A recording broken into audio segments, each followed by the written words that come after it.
தமிழகத்தில் வரும் உள்ளாட்சித் தேர்தலில் தனித்து போட்டியிட தயாரா என்று காங்கிரஸ் உள்ளிட்ட கட்சிகளுக்கு மத்திய இணையமைச்சர் பொன் ராதாகிருஷ்ணன் சவால் விடுத்துள்ளார்.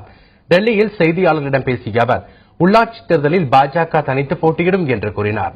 பிரதமர் மோடி, முதலமைச்சர் ஜெயலலிதா சந்திப்பு குறித்த கேள்விக்கு பதிலளித்த அவர், தமிழக வளர்ச்சிக்கு மத்திய அரசு உறுதுணையாக இருக்கும் என்று தெரிவித்தார். குளச்சல் துறைமுகம் தொடர்பாக மீனவர்கள் மத்தியில் எழுந்துள்ள அச்சம் குறித்து முதலமைச்சர் ஜெயலலிதாவிடம் தாம் விளக்கி கூறியிருப்பதாகவும் மத்திய அமைச்சர் பொன் ராதாகிருஷ்ணன் கூறினார்.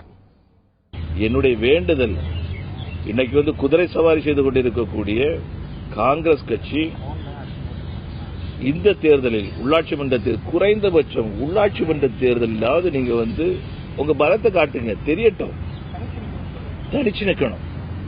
அது மட்டும் கிடையாது, எல்லா கட்சிகளுமே தனிச்சு நிற்கட்டும். அதை நாம விரும்புறோம். அப்படி நீங்க பார்க்கும்போது பாரதிய ஜனதா கட்சியினுடைய வலு இந்த உள்ளாட்சி மன்ற தேர்தலில் தெரியும்.